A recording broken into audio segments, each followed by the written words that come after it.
Hello and welcome to another episode of the NK Active podcast. We are joined by Charlie, one of our podiatrists here at NK Active, and this episode we're going to be talking about children's footwear and one of the most common complaints that we see with children presenting with heel pain, something called seves or calcaneal apophysitis.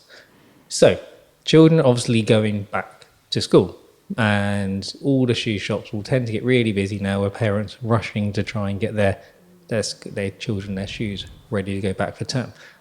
So let's have a talk about children's footwear. It goes without saying that one of the most important things is actually making sure that they fit well. And actually, we're very good at this. We're very good at getting our children's feet measured and making sure they fit. They're not too narrow, they're not too short. But actually, as adults, we're not too good at that as we get older. But for children, we tend to do that really well. And we're really lucky to us near NK Active. We do have French and Sons, which is most probably one of the best shoe shops in the area, if not the best shoe shop in the area, because it will fit all shoes properly. There is this misconception out there that any children's footwear has to be supportive if they've got a flatter looking foot. And that's not actually the case. And actually, sometimes having a shoe that is too supportive doesn't really help the child with walking around. It can sometimes slightly feel too heavy, can make them feel a little more clumsy. So actually, sometimes having a flexible shoe isn't too bad. So it doesn't matter if the shoe is flexible. It doesn't really matter if it is supportive, if the child's not tripping and the child hasn't got any pain or symptoms. And both my young children, they have a mixture of some shoes that are slightly stiffer, some shoes that are extremely flexible, and you just let them pick whatever is comfortable for them to wear. The other thing is thinking about the fastening devices of the shoes. They've got to have some way of making sure that shoe stays on. So if you're talking with the young children who just started school, actually something like Velcro is really easy because it's really easy for them to do. They can fasten the shoe up nice and tight so it doesn't slip and it doesn't fall off. But then as they get older, you then sort of move and progress to your buckles and your laces. So Charlie, talk us around about obviously orthoses or insoles and children's footwear.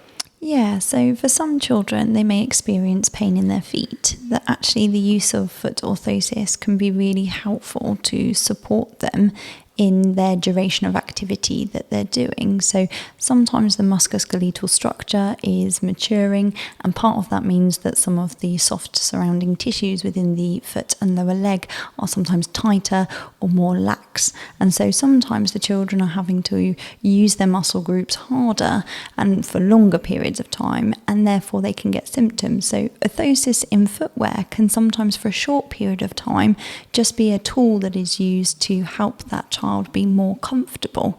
For anyone who is then fitting orthosis in footwear, there is a need to be mindful that we are adding material into the shoe, and therefore the space in which the foot will sit will be smaller, and this may mean that we need to then resize footwear in order to be able to make sure that both the foot and the foot orthosis can fit together.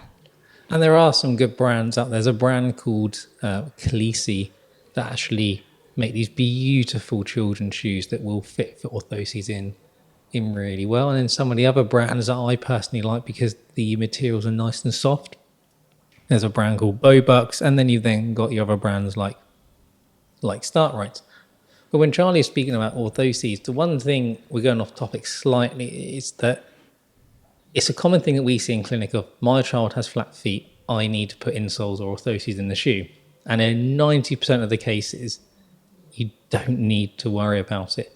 With a very, very rough rule of thumb, is that if a child's got a flat foot, it doesn't matter. As long as they're not complaining of pain and they're not tripping on a regular basis, it is absolutely fine and you don't need to do anything about it. A lot of the time, actually, when these children come in, it's more about education of the parent than it is actually worrying about the child themselves. So let's move on to severs or calcaneal apophysitis. So Charlie, what is calcaneal apophysitis? Yeah, so this is discomfort due to the growth plate maturing, and this is found in the heel bone known as the calcaneus. And this is where sometimes we get a bit of inflammations, that may be heat, swelling, or warmth to that area. Children who typically present with this condition are usually around the ages of 8 to 13, however, can kind of be earlier or later within that. Girls and boys can be affected, and you tend to find that it is this kind of pain, ache sensation that fits within the heel. Sometimes this will go up into the arch of the foot or maybe around the ankle. Resting tends to make the symptoms more comfortable. However, moving or doing sport like PE, jumping or skipping tend to aggravate those symptoms. And would you say that the most common type of people we see in clinic this are normally your 11 to 14-year-old footballers? Yeah, so there is a little bit around as we start to increase our activity levels, we start to then, I guess, aggravate those plantar, the growth plates a little bit more. And so from there, we then start to find that that age group are the perfect ones who are starting to up their activity levels, their training levels. They might be joining clubs. They might be doing more PE sessions each week. And it is one of the, because we will give it a month or two and we'll start seeing more of sever cases come in, because it's one of the things I've never really understood with schools is that you've got a child that's been off from PE and sport and activity for 6 weeks over the summer period, and it's like back in September, it's like bam, straight into it.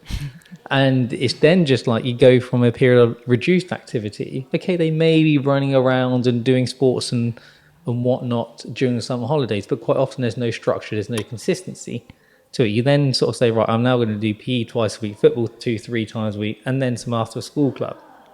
In any other, as if an adult comes to clinic, we'll be trying to say, look, you just done too much too soon.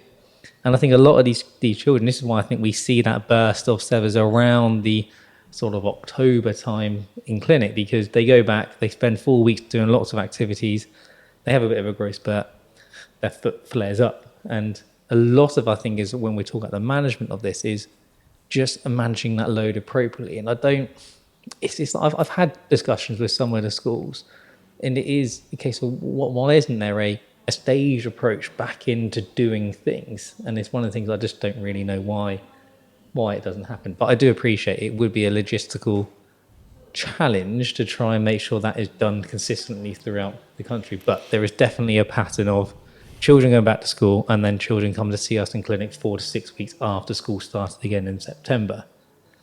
And so when we now start talking about the treatment, obviously part of it is understanding that load management of trying to increase activity levels gradually. The other thing is, with regards to the education, is reassuring that actually, if it hurts, you can still play as long as the pain is not affecting you or you don't want to, or it's causing you want to stop. But you're not going to do any long-term damage by playing through the symptoms if you want to. But if you get to the point where it's just too uncomfortable, then please do just stop. The other thing is that actually normally around about the age of anything from, it's around 16, the majority of these will actually just resolve on their own. And because the reason for that is as that sort of growth plate fuses and disappears, as it were, then the calcaneal apophysitis then settles down. Just slightly off script, as it were, you can get the same thing in the knee called Osgood Schlatters. So if you've ever seen anyone walking around, a child walking around with a bandage or going around the front of the knee, the chances are they've got Osgood Schlatters just to manage the symptoms. So we're not saying that you have to stop doing all activity. We just got to monitor and modify what is being done. And there's always this big debate about, do you stretch the calf muscles or do you strengthen them? And it comes purely down to the child, in that if they've got some tightness in the calf muscles, you work on stretching them. If they've got weakness in the calf muscles, you work on building up the strength. So it's not everyone must do this, and this. It's purely dependent on what's needed for that child. Sometimes it's a combination of both. Sometimes it's just a strengthening working. You don't need to worry about the stretching. Other things you can do is, in a nutshell, the higher the heel in the shoe, the better. Now, we're not saying that children should all go and buy a sort of a set of 4-inch stilettos and go walking around, because that's not going to do their foot health any good whatsoever. But what you can do is you can put little heel raises, something about 6 to 8 millimeters in the back of the shoe, just to raise the heel up slightly, just to make life more comfortable. And what you'll notice is that symptoms will start to come on just after a growth spurt.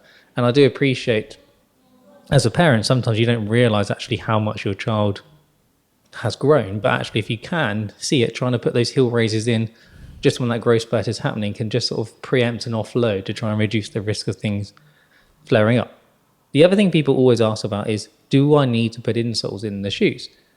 But again, some do, some don't. I would say, Charlie, correct if I'm wrong, but I'd mostly say only around 20-30% of our patients with severs actually need any sort of insoles in the shoes. Yeah, I probably think that's a good approximation. So the majority of them, I think you can manage just with putting a heel raise in the shoe or wearing a shoe with a slightly high heel. So your trainers are normally very good for this. And then working on that stretching and strengthening as required, and then managing the load. And then finally, it's just understanding that this may come back, but it's not a bad thing. You just manage the symptoms. You just get through things as they were. So it's something that you don't need to fear and worry about. It can be managed very easily. And there's not really a case that you can't really get to settle down. You may find that there can be some tenderness on the kind of bottom of the heel. So sometimes using kind of a pad around the heel in the short term can just make things more comfortable, to make sure that the little person is continuing to walk normally and not kind of shifting their weight onto their tiptoes. So we want to try and encourage them to walk as comfortably as possible for the short term, with then the aim to progress to getting back to their activity levels. Perfect. Do you have anything else you want to add? No. Well, I think that is a good place to bring this short episode to an end. Just want to, again, thank Charlie for coming on the podcast.